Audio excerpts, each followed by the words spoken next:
Welcome to the NCLCC podcast, a series dedicated to deepening understanding, strengthening professional practice, and shining a light on the realities of county lines and criminal exploitation. Produced by the National County Lines Coordination Centre, this podcast is designed for police officers, safeguarding leads, frontline practitioners, and anyone working to protect children, young people, and vulnerable adults from harm. In each episode, we'll bring you expert knowledge, frontline experiences, and practical insights from across the partnership landscape. Dr. Laura Bainbridge is an Associate Professor in Criminal Justice at the University of Leeds School of Law. She is also Co-Director of the Centre for Criminal Justice Studies and an Early Career Researcher Champion for the Vulnerability and Policing Futures Research Centre.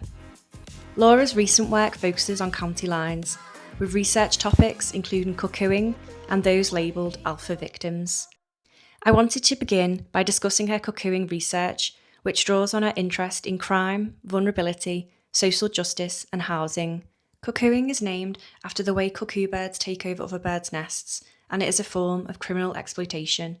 It involves people being coerced, manipulated, or intimidated into allowing criminals to use their homes as a base for illegal activity. So to start our conversation, I asked Laura about the key risk factors and warning signs that should raise professional curiosity around possible cuckooing. Inside, we're going to see locks on doors, we might see drugs paraphernalia, we're going to see probably quite a lot of takeaway boxes, because organised crime groups in particular, they're just going to be buying in takeaway food and dumping it on the counters or on the floor. We might see bedding that doesn't belong to the victim. The other thing that I think, in terms of internal and external, is children visiting the property that have no known connection to the owner or the person who's renting the property, which might suggest that we do have some kind of county lines movement happening in that area. The person themselves, it can swing to extremes. So some people go, they withdraw, they stop all contact with their support services, and they stop communicating with family and friends. Others might become a little bit more kind of agitated, angry, start using language that they've never used before, and you're not really sure where they would have heard that language. So it's different for everybody.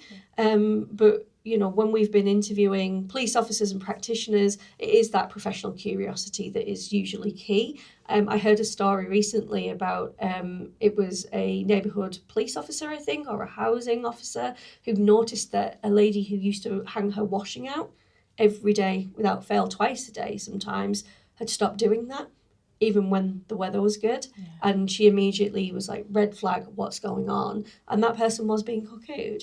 So yeah, just kind of taking a few moments, I think, to say something's changed. Something's not right. And the thing we always say is, report it. Phone 101, use Crime Stoppers, however, use your partnership portals, whatever it is, because ultimately, if you're wrong, no harm done. Definitely. And I know part of this research has kind of informed resources for police, but also partners. So, for example, a risk identification tool and some posters, and there's also been VR training. So can you tell us a little bit about these resources and how they help professionals kind of see behind those closed doors of cuckooing? Sure. So the resources emerged because after we published our kind of 4 to 6 page report from the study, so many police and practitioners reached out and said, we need help. We appreciate that this research has been conducted, but how do we go upstream? So how do we do that much earlier identification of cuckooing, and how do we disrupt it? And I think one of the key findings was there was so much inconsistency across England and Wales as to how, different towns, regions, whatever it might be, were responding to cuckooing. So we said, okay, we'll try and help. So we secured a little bit of money from Research England, and we said, right, we'll write a cuckooing toolkit, but we can't do it on our own. Yeah. So we brought in Heather Ashby from Leeds City Council. We brought in Jen Griffiths from West Yorkshire Police and James Allen, who at the time I think was at Horton Housing. And we said, right, we need to create something that's useful. Yeah. So when we began, we were just looking at West Yorkshire because we felt that was in our remit, and we had the expertise in that area. But because of those continuing calls, we said, okay, we're going to make something a little bit more generic. So we created this information booklet, the Cuckooing risk assessment tool, leaflets, posters. An animation sits within the toolkit as well. And really that was to improve understanding and awareness of what cuckooing is, how it occurs, what the signs are, but also to kind of stimulate discussion about what we can do to reduce instances of it. And to support that, we created the Cuckooing Research and Prevention Network. So we brought practitioners in from across the country to share practice and kind of ask the big questions. And we've had, all of those events that we've had have been sold out. So it really does demonstrate the demand for the information and that knowledge exchange between academics and practitioners. As we got further on, we started to consider, we came to realise that for the vast majority of cuckooing cases, they come to the attention of police or safeguarding when things have got really bad. Yeah. So it may be that the victim themselves steps forward and says, I am in a really bad place right now. I really need help. Or more often, it'll be neighbours or members of the community complaining about antisocial behaviour. And so then we get kind of an agency response and we find cuckooing has occurred. But at this point, a serious amount of violence and harm is likely to have been caused. So as a group, as a kind of network, we were kind of exploring that and thinking, well, how do we get into a property early when cuckooing's occurring? How do we get that alarm raised at the earliest point? Because the reality is that a lot of cuckooing victims are going to shut the door to support services. They're absolutely going to shut the door to the police. They're going to be coerced. They're going to be intimidated. So how do we get in? And we came up with a series of different people who might just get through the door. So we were thinking about opticians and audiologists, so kind of Specsavers home visits. Yeah. We were thinking about midwives or community care workers. We were thinking about housing maintenance workers who might need to do work around boilers. So we've got kind of a legal right of access as well as firefighters, right? So they're going to need to check those smoke alarms in housing association properties. We were also thinking about meter readers. So we've had really good traction with the Association of Meter Reader Operators, who have reported, look, we're seeing cuckooing, but we don't really know what to do about it and who to tell. So we were like, okay, we need some extra resources. So we created these posters for the NHS, for audiologists, for everyone, to put up in their offices to raise kind of just what are the key signs of cuckooing and what should you do. And then we also created the VR experience. And that was much more about, you've got 4.5 minutes in a situation. What are you noticing outside the property, inside the property, and how the potential victims behaving? So what are the red flags? 4 different scenarios, very much from this is absolutely cuckooing, of course it is, through to I'm not sure what's going on here. And that has again been really well received, and people are enjoying the kind of gamification of it. But the stories themselves are quite harrowing, actually. So there's we put a lot of warning around it, But I think for us, it was about that, rather than early intervention, it was about who we're getting through the door. Yeah. So we're really proud of it. We're really proud of that piece of work. And we're still touring it. Yeah. And actually, social work lecturers have picked it up across the country and are showing it to their students. Policing scholars are looking at it. So it hasn't just been for the people we imagined. It's gone much further. And I think that just highlights as well what we said about cuckooing not just being a one organisation's issue. It's across all of those, whether you're fixing a boiler, like you can help spot those signs, which I think is really important to do. Most of us have a gut instinct that something isn't quite right. Yeah. And I don't think that happens that often. But probably not for a meter reader or an audiologist or an optician. I think when we have that feeling, there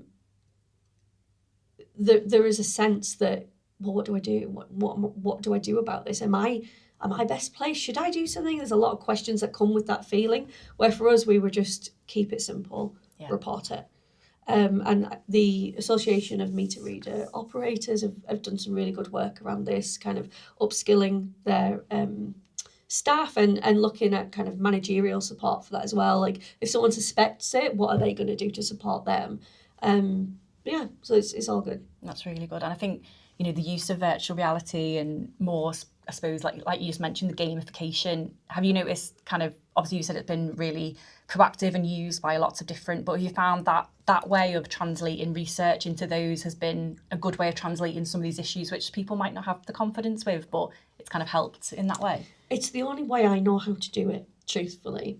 The reality is that nobody is going to read a 40 to 60 page report on Cuckooing unless it's very much within their professional remit to do so. So we needed to create these interesting and accessible resources that people can engage with for a shorter period of time, but then allow further learning to come from it. So, the VR has an associated little online module that takes you through what is Cuckooing, what are the red flags, all of these things.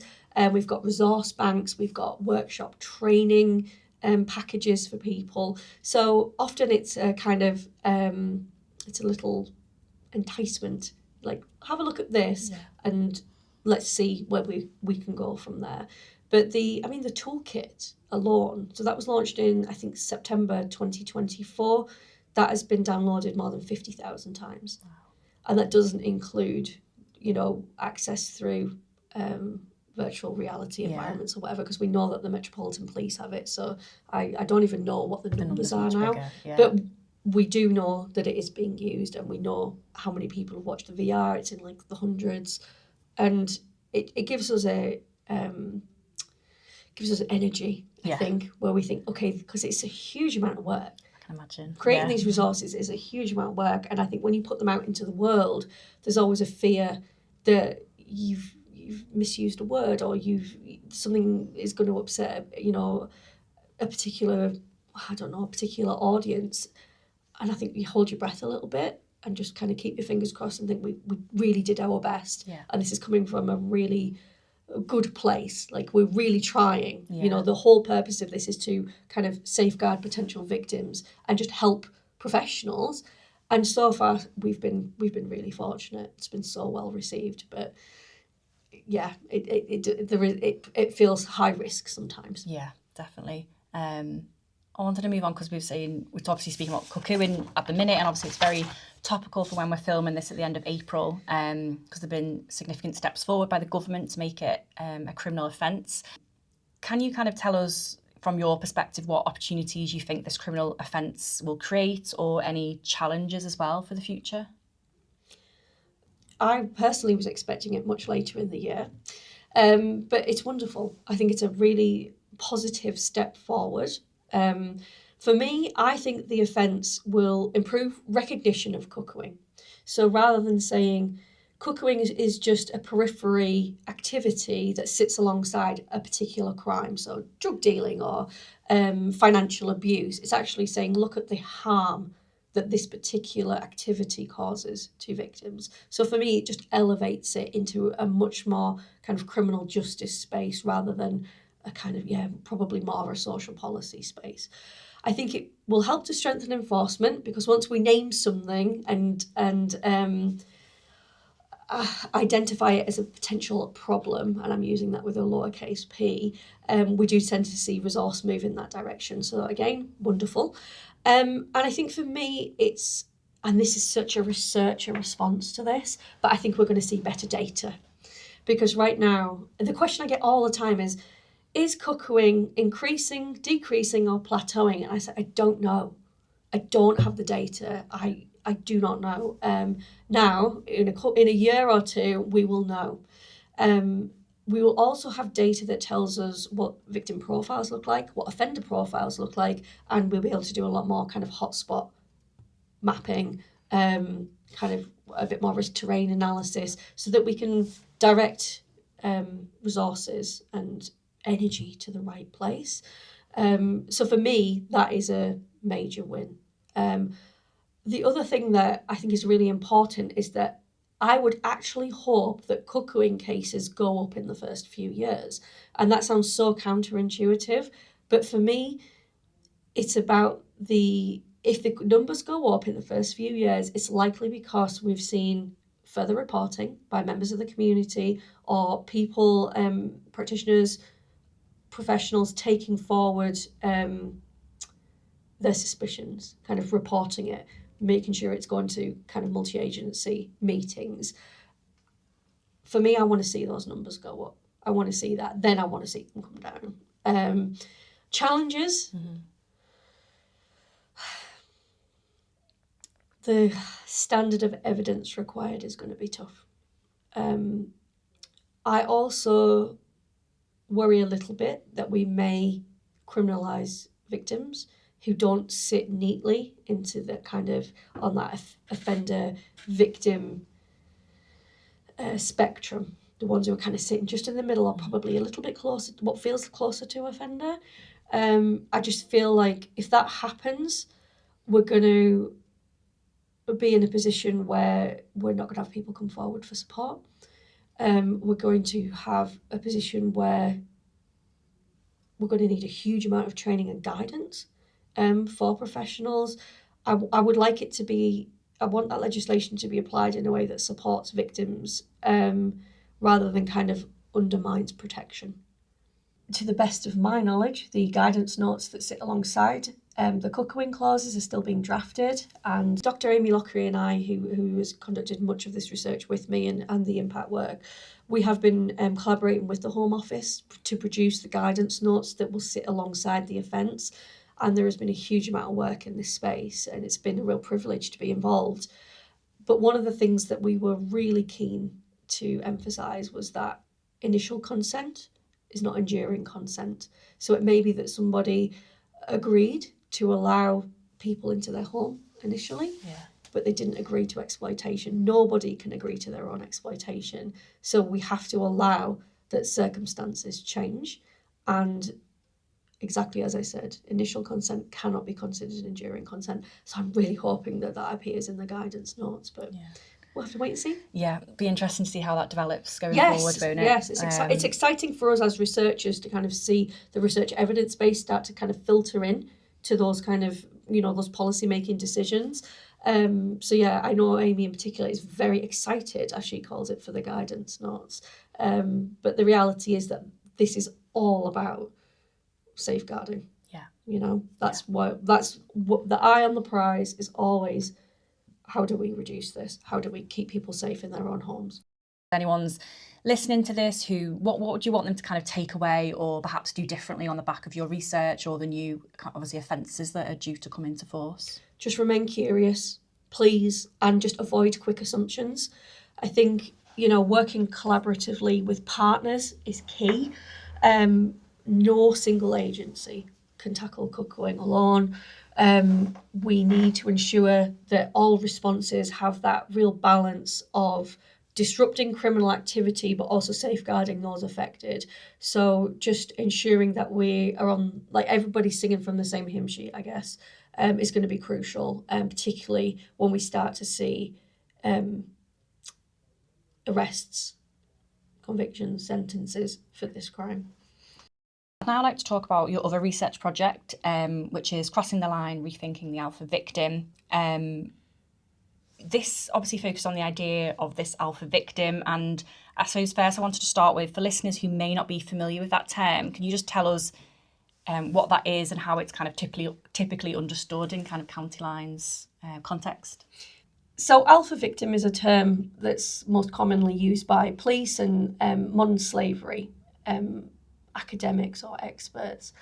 And really, it's understood to be a term for someone who has moved up a hierarchy of some sort. So within county lines, for example, it may be that it's a young person who started out as a drug runner.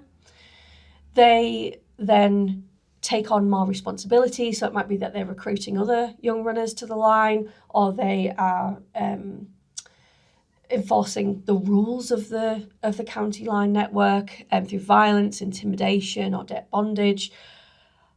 And it's the change from being exploited to exploiting others that places them in that kind of position of an alpha victim. As part of that kind of change in role, that shift in responsibility, we often find that they can commit some quite serious violence. They can cause a significant amount of harm. Now, when we take a step back and look at that, it may be that they appear quite complicit, that they're acting, they're exercising their own agency, they're autonomous. But the reality is that for many of those young people who are alphas, they're still very much being controlled. They may have some form of debt bondage, and that movement up the hierarchy is effectively a means as an exit strategy. Police and safeguarding agencies kind of working in this space do really struggle with that victim offender overlap. Yeah, I was going to move on to that next, because obviously that's, I suppose, a key thing within that alpha victim is that they are viewed as offenders rather than a victim of what you've just described. Why do you think this happens, and what are the kind of the consequences of them being viewed in that way? So I think they're often seen as offenders because their actions cause harm to others. And as I said, that could involve recruiting young people or participating in drug distribution, occupying a cuckooed property, those kind of things. And I think that visible behaviour, that harm, often overshadows the vulnerability of this young alpha victim. And I think for that reason, professionals may move towards enforcement over safeguarding. And as an upshot of that, we get to the point where this young person is criminalised, which just basically enforces, cycles of involvement in offending. So I think recognising that duality of harm and vulnerability is really essential to avoiding these kind of simplistic labels, or ensuring that responses really are appropriate. Yeah, and I suppose it's a difficult one as well, because obviously every case is so different and has to be viewed in its own. Yes. But that's obviously where you do want to label something as, when you get into police territory, that's obviously where the difficulty comes, because obviously those lines are very much blurred, aren't they, between what's going on with that young person and how to support them and help them. As human beings, it's much easier to operate in black or white. The grey is a really complex, contested space.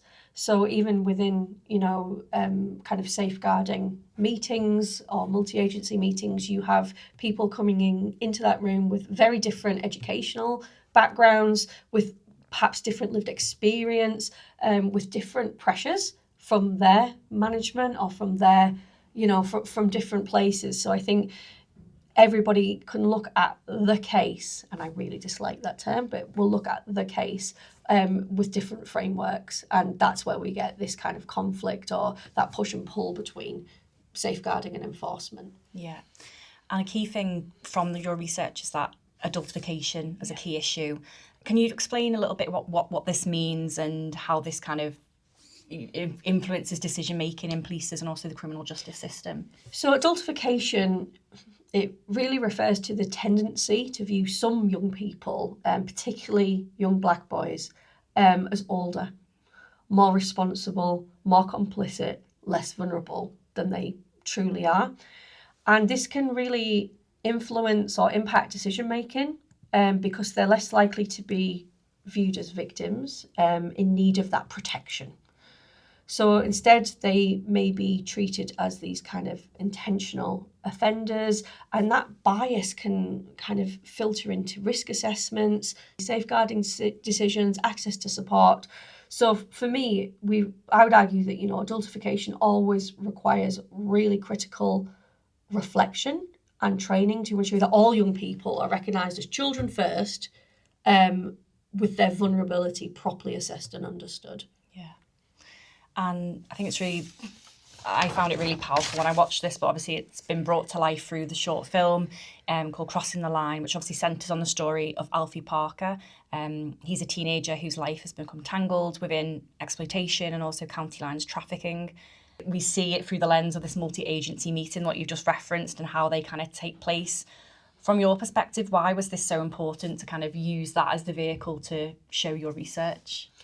The idea for the film emerged because we really wanted to shed light on what truly happens in multi-agency meetings, because I think a lot of people who have never been to those, or perhaps even people from the media, imagine them to be very different to what they are. So we wanted that fly on the wall feeling. The film was not meant to be dramatised. In many ways, it was meant to be a little bit dull, if that makes sense, because this is day in, day out for a lot of professions. So for us, it was about shedding light on how different professionals interpret the same information and sometimes reach very different conclusions. And I think for us, we really wanted to highlight that tension between safeguarding and enforcement, and how these labels, like alpha victim, can shape responses. So for us, it was about communicating the complexity of the victim offender binary in a way that was accessible. One of the bits of feedback we've had, though, is that it has too many acronyms. It has too many acronyms, and I always say that's why we did it, because sharing those calls to have parents or the young person themselves in those meetings, you would feel completely alienated. Even domestic violence is DV. CPS, that it is littered with acronyms because those people are comfortable with those, and that's the way that they are kind of conducting their professional life. So for me, it was meant to feel a little bit alienating, and it was intended for a professional audience, but we hoped that it would at least start a conversation about what do we do about these young people who are exploited but are also causing harm to individuals and communities as well. And what's the reaction been from people who have watched the film, and kind of what have people took away from it? The reaction has been fantastic. I think this was a piece of work that I was a little bit nervous about sending out into the world. I was slightly concerned that the police might be upset, because the police are portrayed very much in that enforcement role, and we did kind of we portrayed everyone at the extreme. So, we've got a newly qualified social worker who's clearly just learnt about contextual safeguarding and wants to showcase that language in the meeting. And then a police officer who's like, we don't want this kid on our patch, adult crime, adult time. I was like, we'll see how people react to this. And everyone's come back and said, I can see so much truth in this. I have been in this meeting before. When people have expressed a dislike for it, in terms of that's not the way, a police officer, for example, that's not the way I would handle that. I'm like, great, how do you handle it? Because we need to know. We need to know. We need to collect those examples of really good practice. We need to understand why those tensions appear. So any kind of feedback we get, we really welcome, because the aim really is at the end of 2027, feels like a long way away, doesn't it? That we will have a series of policy and practice recommendations, because we're going to tour the film, we're going to tour a workshop that sits alongside it. People will listen to the podcast. So we're hoping that by starting the conversation and kind of collecting from the hive mind what could be done, that we will have something stronger at the end of it. Because right now, as a research team, we don't know. We do not have a set of recommendations on how we should respond to exploited people that cause harm. We don't have it. So it's fine. We'll work on it. We're not going to brush it under the rug. We're going to say, right, let's talk then. What we're going to do. And is that the future? So the research is kind of ongoing in that sense? So you've got next steps to take? Yeah, so the alpha victim work emerged from the county lines research. It went county lines research, what we call a demonstration project. So pulling out a piece of the research. So we focused on alpha victims, and now it's gone into a CPD phase. So my colleague Amy Lockery will be touring the UK, showing the film within a 90-minute workshop, and trying to kind of unpack this a little bit further. We will talk about how contested the term is, potential alternatives, what current practice looks like, what potential future practice could look like. If we had an unlimited budget, what would it look? All of that. So we're going to, but we'll collate that back and think much more strategically about it.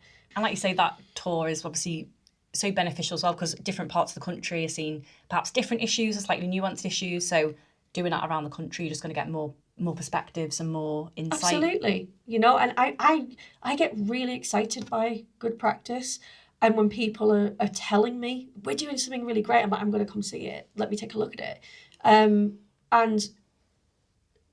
I have a huge amount of respect for people who are kind of not holding the ship steady, who are kind of just rocking it a little bit and saying, to make a difference here, we're going to have to upset the status quo. So I'm going to be the first one on the train to take a look at a new project, or to take a look at something that challenges expectation around what should be done and what can be done. Definitely. And while obviously the research still ongoing in that sense, but we spoke a lot there about that balance between enforcement and safeguarding. What would your advice be, and how can kind of police and partners, do you think, find that balance more easily? It's not easy.